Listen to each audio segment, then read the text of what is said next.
Hai anak-anakku semua, Assalamualaikum warahmatullahi wabarakatuh.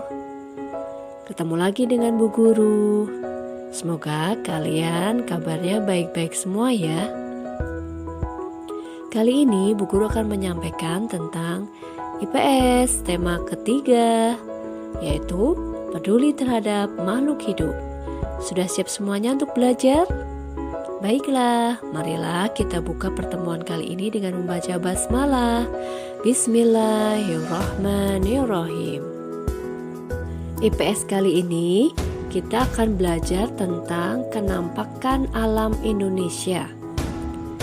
Kenampakan alam atau disebut juga bentang alam adalah semua hasil peristiwa alam yang tampak di permukaan bumi. Ada dua macam, kenampakan alam daratan dan kenampakan alam perairan. Macam-macam kenampakan alam yang ada di Indonesia. Yang pertama, dataran tinggi.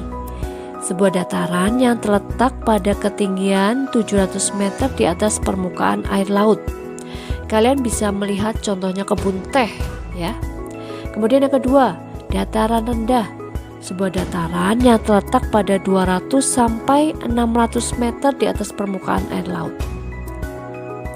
Misalnya tuh perkotaan, kemudian sawah-sawah yang ada di dataran rendah ya. Kemudian pegunungan. Pegunungan itu adalah sebuah rangkaian gunung-gunung yang berada di suatu wilayah.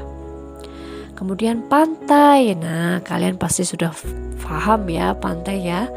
Kenampakan alam perairan yang berupa dataran yang berbatasan dengan laut. Misalnya pantai Teluk Penyu. Baik, selanjutnya karakteristik kenampakan alam. Yang pertama, karakteristik dataran rendah. Cirinya, suhu berkisar antara 23 derajat Celcius sampai 32 derajat Celcius, sehingga berhawa panas. Tanahnya subur, kemudian curah hujan dan sinar mataharinya cukup. Biasanya di dataran rendah itu pemanfaatannya adalah di bidang pertanian, perkebunan, peternakan, perumahan, dan industri. Nah, contoh pertanian di dataran rendah ada padi, tebu, karet, kelapa sawit. Dan peternakannya contohnya ayam, sapi, kambing, ikan air tawar, dan lain-lain. Karakteristik dataran tinggi. Tadi sudah tahu ya bahwa dataran tinggi itu terletak pada ketinggian 700 meter di atas permukaan air laut. Biasanya dimanfaatkan untuk perkebunan, peternakan, kemudian ada juga pariwisata. Curah hujannya cukup tinggi.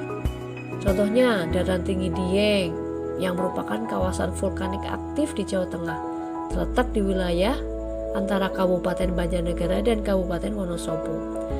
Tanaman yang cocok di dataran tinggi misalnya stroberi, wortel, kubis, labu siam, kentang, apel, teh, dan macam-macam. Kemudian untuk peternakan di dataran tinggi itu biasanya peternakan sapi perah. Nah, setelah ini kita akan belajar tentang letak strategis Indonesia. Nanti kalian akan paham kaitannya dengan pembelajaran sebelumnya ya. Letak strategis Indonesia bahwa Indonesia terletak di garis khatulistiwa. Kemudian letak astronomis Indonesia terletak pada garis 6 derajat lintang utara sampai dengan 11 derajat lintang selatan. Dan 95 derajat bujur timur sampai dengan 141 derajat bujur timur. Kemudian letak geografis Indonesia. Indonesia itu terletak di antara dua samudra, yaitu Samudra Pasifik dan Samudra Hindia. Kemudian di antara dua benua, yaitu benua Asia dan benua Australia.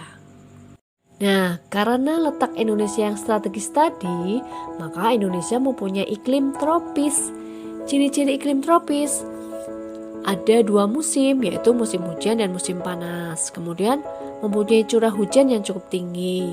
Kemudian dari iklim tropis tadi, kita dikasih kelebihan oleh Allah.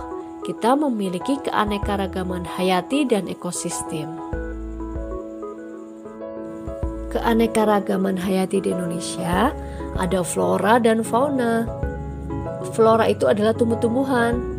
Karena beriklim tropis tadi, maka Indonesia memiliki beraneka ragam flora. Begitu juga dengan faunanya atau hewan. Karena kesuburan floranya sehingga menarik hewan-hewan untuk datang. Akibatnya Indonesia juga memiliki beraneka ragam fauna. Nah, selanjutnya kita akan belajar tentang persebaran flora di Indonesia. Di sini dibagi menjadi 3 tipe. Yang pertama tipe Asiatis, yaitu meliputi kawasan Indonesia bagian barat.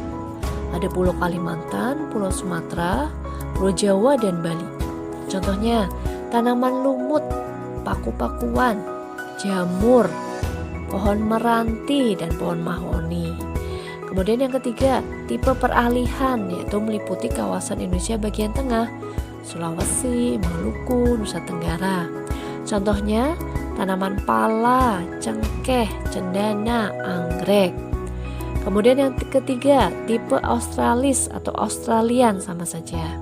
Meliputi kawasan Indonesia bagian timur, yaitu Kepulauan Aru dan Maluku serta Papua.